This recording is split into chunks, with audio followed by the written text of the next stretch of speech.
నిధులు నియామకాల పేరుతో సాధించుకున్న తెలంగాణలో ఆ దిశగా అడుగులు పడలేదని మహబూబ్ నగర్ ఎంపీ డీకే అరుణ అన్నారు.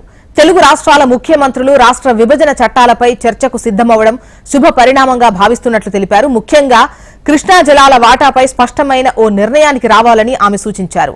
పాలమూరు రంగారెడ్డి ప్రాజెక్టు పూర్తి చేసేందుకు ముఖ్యమంత్రి రేవంత్ రెడ్డి కృషి చేయాలంటున్న మహబూబ్ నగర్ ఎంపీ డీకే అరుణతో మా ప్రతినిధి నరేంద్ర ఫేస్ టు ఫేస్ చూద్దాం.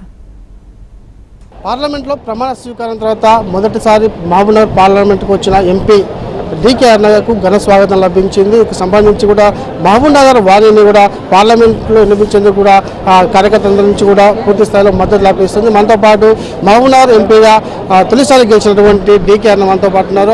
మరిన్ని వివరాలు అడిగి తెలుసుకుని చెప్పండి మేడం, మహబూబ్ నగర్ పార్లమెంట్ నుంచి అంటే మీరు మొదటగా పార్లమెంట్ నుంచి అడుగుపెట్టిన నేపథ్యం ఎలా అనిపిస్తుంది, మీ ఫీలింగ్ ఏంటి? చాలా సంతోషంగా అనిపించింది, చాలా గర్వం కూడా అనిపించింది. పాలమూరు ప్రజలు మొట్టమొదటిసారిగా ఒక మహిళను మహబూబ్ నగర్ నుంచి పార్లమెంటుకు గెలిపించి పంపించారు. అదేవిధంగా మొట్టమొదటిసారిగా భారతీయ జనతా పార్టీ ఎవరితో పొత్తు లేకుండా స్వతంత్రంగా మొట్టమొదటిసారి గెలవడం భారతీయ జనతా పార్టీ మహబూబ్ నగర్ నుంచి. సో ఈ రెండు కూడా పార్లమెంట్లో అడుగుపెట్టినప్పుడు చాలా సంతోషం అనిపించింది. మూడు సార్లు ఇప్పటికీ అసెంబ్లీలో అడుగు పెట్టడం జరిగింది. ఇప్పుడు మొదటిసారి ఎంపీ గెలిచిన నేపథ్యంలో అక్కడ వెళ్ళక మీకు ఏమనిపించింది? అక్కడ చాలా అంటే ఇది పార్లమెంట్ అంటే దేశవ్యాప్తంగా ఉన్నటువంటి అన్ని రాష్ట్రాల నుంచి ఎన్నికైనటువంటి ప్రజాప్రతినిధులు అక్కడికి వస్తారు. సో ఇది చాలా పెద్ద సభ. ఇది రాష్ట్రానికి సంబంధించినది, దేశానికి సంబంధించినటువంటి ప్రజాప్రతినిధులంతా ఆ సభలో ఉంటారు, పార్లమెంట్ సభ్యులంతా కూడా. సో అది ఒక గొప్ప ఎక్స్పీరియన్స్, గొప్ప అనుభవం అది. సో ఫస్ట్ టైం మొన్న మేమందరం అంటే మొట్టమొదటిసారి అడుగుపెట్టినాం.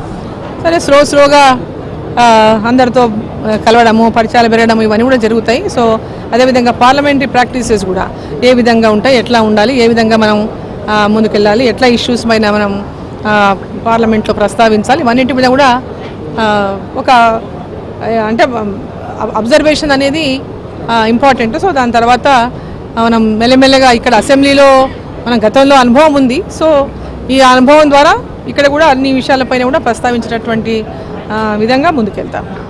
ఈ నెల 6వ తేదీన రాష్ట్ర విభజన చట్టాలపై రెండు సీఎంలు అంటే తెలుగు రాష్ట్రాల సీఎంలు కూడా భేటీ కాబోతున్నారు. దీనిపైన మీ అభిప్రాయం?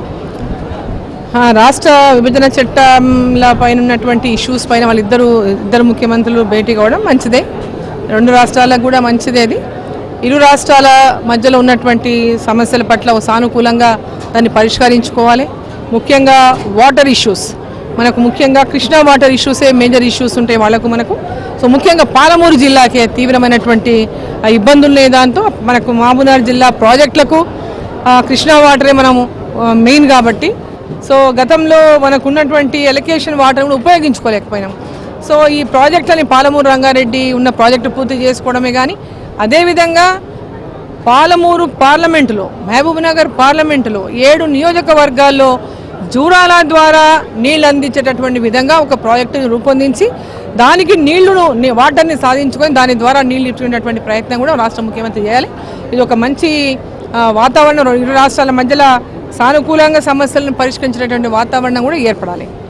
ముఖ్యంగా ఇప్పుడు రెండు రాష్ట్రాలకు సంబంధించి కూడా ప్రధానంగా నీటి సమస్య ఎక్కడ ఉంది అంటే కేంద్రంలో మీరు ఉన్నారు కాబట్టి దీని పరిష్కారం మీ దిశగా మీ కృషి ఏదో ఉండదు. కేంద్ర ప్రభుత్వం పరంగా చేయాల్సినటువంటి కేంద్ర ప్రభుత్వ పరంగా చేస్తుంది. ఇరు రాష్ట్రాల మధ్యలో ఉన్నటువంటి సమస్యలను కూడా ఇద్దరు ముఖ్యమంత్రులు, ఎందుకంటే రేవంత్ రెడ్డి గారు కూడా గతంలో చంద్రబాబు నాయుడు గారికి ఇప్పటికి కూడా చాలా దగ్గరనే. సో వారికి ఇప్పుడు చంద్రబాబు నాయుడు గారు కూడా ఇప్పుడు ఎన్డీఏలో ఉన్నారు. సో ఇక్కడ ఉన్నటువంటి ముఖ్యమంత్రి కూడా గతంలో వారికి చాలా దగ్గరనే, ఇప్పటికి కూడా దగ్గరనే.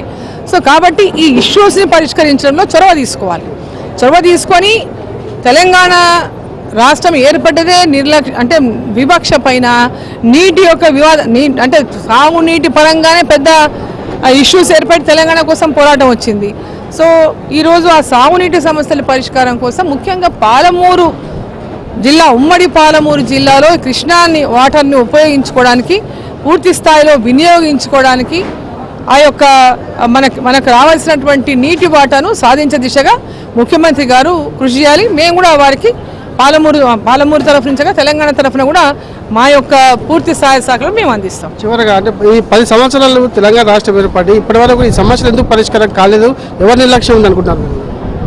తెలంగాణ రాష్ట్రం ఏర్పడిన నాటి నుంచి మేము మాట్లాడుతున్నాం. కేవలం నీళ్లు నిధులు నియామకాల మీద ఏర్పడినటువంటి తెలంగాణ, ఆ సెంటిమెంట్తో సాధించుకున్న తెలంగాణ అసలు ఆ మూడిట్లో కూడా విఫలమైంది.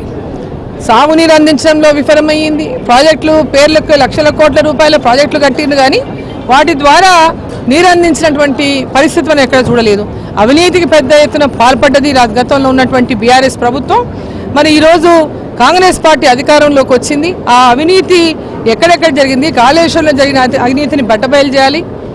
వారి మీద ఈరోజు సిబిఐ ఎంక్వైరీ చేయాలి. ఆ ప్రాజెక్టుల పైన పాలమూరు రంగారెడ్డి కావచ్చు, కాళేశ్వరం కావచ్చు, ఎందుకు ఆలస్యమైనా దాంట్లో ఉన్నటువంటి లోటుపాట్లు ఏంటి, వాటన్నిటిపైన కూడా సిబిఐ ఎంక్వైరీ చేయాలి. కాళేశ్వరం ప్రాజెక్ట్ అయితే మనం చూసినాం, అసలు కంప్లీట్గా దాని వ్యవస్థనే చూస్తున్నాం ఈరోజు ఏం పరిస్థితి ఉన్నదో. సో దానిపైన పూర్తిగా విచారణ జరిపించాలి. అదేవిధంగా మహబూబ్ నగర్కి ప్రతి ఎకరాకు నీళ్ళు ఇచ్చే విధంగా పాలమూరు రంగారెడ్డి ఆ రోజు ప్రాజెక్టు రూపొందించారు. సో ఈరోజు అది నెరవేరలేదు. పాలమూరు రంగారెడ్డిని ప్రాజెక్టును ఆ రోజు డిజైన్ చేసిందే ఈ మహబూబ్ నగర్ పార్లమెంట్లో ఉన్నటువంటి 7 నియోజకవర్గాలకు సాగునీరు అందించాలనేటటువంటి లక్ష్యంతో ఆ రోజు డిజైన్ చేసిండు. కానీ ఈరోజు కంప్లీట్గా డిజైన్లు మార్చడము, దాని అప్రోచ్ చేంజ్ చేయడం, ఇవన్నిటి వల్ల కూడా పెద్ద ఎత్తున ఈ పాలమూరు పార్లమెంటు నియోజకవర్గాలకు తీవ్ర నష్టం జరిగింది. సో దీనిపైన ప్రత్యేకంగా ముఖ్యమంత్రి గారు కూడా దీనిపైన పూర్తి దృష్టి సారించాలి. జిల్లాలో ఉన్నటువంటి ప్రజాప్రతినిధులు అందరినీ కూర్చొని ఒక రివ్యూ మీటింగ్ చేయాలి. దీనిపైన సాగునీరు ప్రతి ఎకరాకు అందించడానికి ఏ రకమైన సాధ్యాలను పరిశీలించి ఏ విధంగా సాధ్యం చేయగలుగుతామో దానిపైన ముఖ్యమంత్రి గారు వర్కౌట్ చేయాలి. తెలుగు రాష్ట్రాల ముఖ్యమంత్రి ఇద్దరు కూడా ఇప్పటికే విభజన చట్టాలపైన కూడా చర్చకు సిద్ధం కావడం శుభ పరిణామం అని చెప్పి డీకే అన్న భావిస్తున్నారు. ఇప్పటికైనా తెలంగాణ రాష్ట్రం నెలకొన్నటువంటి పూర్తి స్థాయిలో నీటి సమస్య, నీటి వాటర్, అలాగే పాలమూరు రంగారెడ్డి, ముఖ్యంగా ఉమ్మడి పాలమూరు జిల్లాకు జల ప్రధానమైనటువంటి పాలమూరు రంగారెడ్డి ఎత్తిపోతల పథకానికి కూడా ముఖ్యమంత్రి సీఎం రేవంత్ రెడ్డి కూడా కృషి చేయాలని చెప్పేసి డీకే అన్న భావిస్తున్నారు. ఇది తాజా పరిస్థితి. శ్రీనివాసరావు, హెచ్ఎంటీవీ, మహబూబ్ నగర్.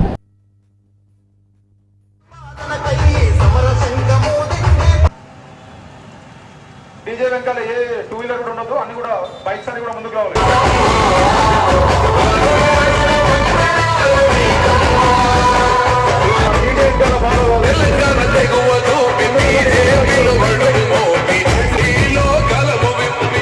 అభివృద్ధిరస్తు దినదిన ప్రవర్ధనమాన అభివృద్ధిరస్తు రాజద్వారే రాజముఖే సర్వదా దిగ్విజయమస్తు.